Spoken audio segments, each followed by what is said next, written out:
اس قرآن میں موسیٰ علیہ السلام کا ذکر کیجیے جو چنا ہوا نبی اور رسول تھا۔ ہم نے اسے طور کی دائیں جانب سے پکارا اور سرگوشی کرتے ہوئے اسے قریب کر لیا اور اپنی خاص مہربانی سے اس کے بھائی کو نبی بنا کر اسے عطا فرمایا، یعنی حضرت ہارون علیہ السلام کو۔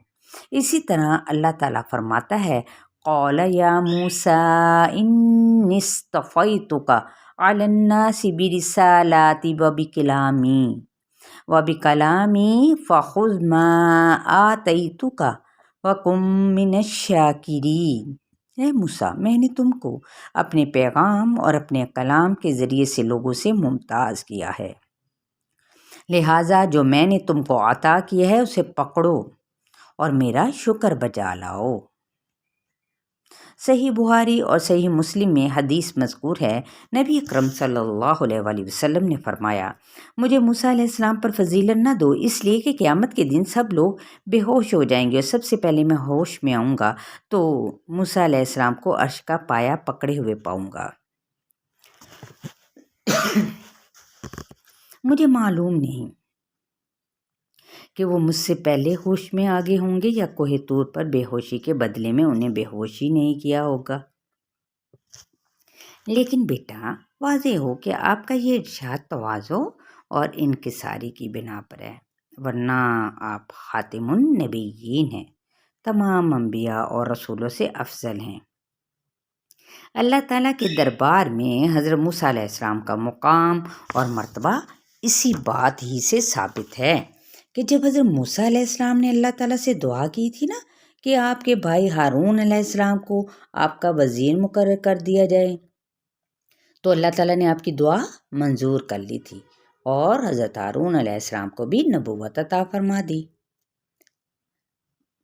سورہ مریم آیت 53 میں بھی آتا ہے وَوَهَبْنَا لَهُ مِن رَحْمَتِنَا أَخَاهُ هَارُونَ نَبِيًّا، اور ہم نے اپنی خاص مہربانی سے اس کے بھائی کو نبی بنا کر اسے عطا فرمایا۔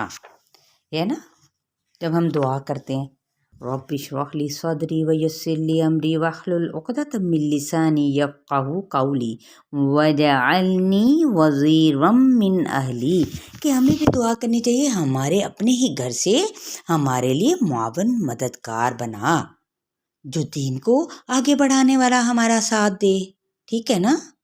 تو حضرت عبداللہ بن مسعود رضی اللہ تعالیٰ عنہ سے روایت ہے کہ ایک مرتبہ نبی کریم صلی اللہ علیہ وآلہ وسلم نے کوئی چیز تقسیم فرمائی تو ایک شخص نے کہا اس تقسیم سے اللہ کی رضا مقصود نہیں تھی۔ مطلب یہ تھا کہ نعوذ باللہ آپ صلی اللہ علیہ وآلہ وسلم نے انصاف سے کام نہیں لیا۔ میں نے یہ بات جا کر آپ صلی اللہ علیہ وآلہ وسلم کو بتائی، آپ کو سن کر غصہ آ گیا، چہرہ مبارک پر ناراضی کے آثار ظاہر ہو گئے۔ پھر آپ نے غصے کو ضبط کرتے ہوئے فرمایا اللہ تعالیٰ موسیٰ علیہ السلام پر رحم فرمائے، انہیں اس سے زیادہ اذیت دی گئی اور انہوں نے صبر کیا تھا۔ معراج کی رات میں چھٹے آسمان پر آپ صلی اللہ علیہ وآلہ وسلم کی ملاقات پتہ کس کے ساتھ ہوئی تھی؟ حضرت موسیٰ علیہ السلام سے ہوئی تھی۔ تو تب نا حضرت جبرائیل علیہ السلام یعنی جو فرشتے ہیں نا، انہوں نے آپ سے فرمایا یہ موسیٰ علیہ السلام ہے، انہیں سلام کیجئے۔ آپ نے انہیں سلام کیا تو انہوں نے فرمایا، کیا فرمایا؟ نیک نبی اور نیک بھائی کو خوش آمدید۔ غرض آپ کے فضائل تو بے شمار ہیں، لیکن دیکھیں میں نے جتنی بھی تھے مختصر طور پر آپ کو سنا دیے، ٹھیک ہے۔ اب میرے پیارے پیارے ساتھیوں، اس کے ساتھ ہی حضرت موسیٰ علیہ السلام کا جو قصہ ہے نا وہ اپنے اختتام کو پہنچتا ہے، ٹھیک ہے۔ تو انشاءاللہ تعالی ہم آگے بھی اگلی سٹوری کے ساتھ آئیں گے، لیکن تھوڑا سا لیسنس نہ سیکھ لیا جائے کہ اس میں سے ہمیں سبق کیا ملتا ہے۔ تو دراصل عقل جو ان سے ہوتی ہے نا وہ انسان کو نقصان سے بچنا سکھاتی ہے، بے وقوفی سے کام نہیں لینا چاہیے، اور محنت کیا کرتی ہے؟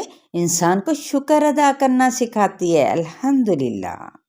اور اس ذات کا جس نے یہ خوبیاں عطا کی، لیکن جب عقل اپنی ہی خوبی سمجھی جانے لگے تو تمام مال و زر اپنی محنت کا نتیجہ سمجھا جانے لگے تو پھر وہی عقل اسے کیا کرتی ہے، نقصان کے راستے پر پہنچا دیتی ہے۔ مثلا وہ یہ کہ نہیں، یہ تو میری اپنی محنت کا نتیجہ ہے، یہ تو میں نے پھل یا زمین میں سے جتنی بھی نباتات اگی ہیں یہ تو میری محنت ہے۔ نہیں، جب اللہ چاہے تو اسے خراب بھی تو کر سکتا ہے نا، یہ اللہ ہی کے اذن سے ہے سارا کچھ، اور خوبیاں دینے والا اسے اپنی پکڑ میں لے لیتا ہے۔ اپنے وقت کے بے انتہا دولت مند کی کہانی ہے یہ، جو تکبر کی بنا پر اپنے تمام تر مال و دولت سمیت زمین میں غرق ہو گیا تھا۔ ٹھیک ہے، ایک تو سمندر میں غرق ہو گیا تھا، وہ کون تھا؟ فرعون۔ اور یہ دولت سمیت کون تھا؟ قارون۔ جی، یہ عبرت آمیز کہانی ہے آپ سب کے لیے کہ ہمیں تکبر نہیں کرنا، ہمیں عقل سے کام لینا ہے، محنت کرنی ہے، اللہ تعالیٰ کا ہر حال میں شکر ادا کرنا ہے کہ اس نے ہمیں نعمتوں سے نوازا ہے۔ اگر مال و دولت نہیں بھی دیا تو کوئی نہ کوئی صلاحیت نوازی ہے نا، کسی کے ساتھ اچھی بات کرنے کی صلاحیت، کسی کے مدد کرنے کی صلاحیت۔ ضروری تو نہیں مال ہی سے سب کچھ ہو، پیسے سے ہی ہو، ہے نا۔ اللہ تعالیٰ نے ہمیں بہت ساری صلاحیتوں سے نوازا ہے۔ آپ کسی کے ساتھ اس کے لکھنے میں مدد کر سکتے ہیں اگر آپ کی رائٹنگ اچھی ہے تو، ٹھیک ہے۔ آپ کسی کو سیڑھی سے، کوئی بزرگ ہیں یا کوئی بیچارہ بیمار ہے تو سیڑھیوں پر یعنی انہیں آرام سے چڑھا سکتے ہیں، ان کی ہیلپ کر سکتے ہیں اگر اوپر گھر ہے تو، ٹھیک ہے۔ تو پانی پلانا ہے تو تب آگے جا کے بڑھ کے پانی پلائیں، ٹھیک ہے۔ بچوں کے لیے میں اسپیشل کہتی ہوں، لیکن بڑے تو ظاہر ہے ساتھ ہی سنتے ہیں۔ جب ہم بڑے کچھ کریں گے، سکھائیں گے، اپنے عمل سے ثابت کریں گے، تبھی تو بچے سیکھیں گے نا۔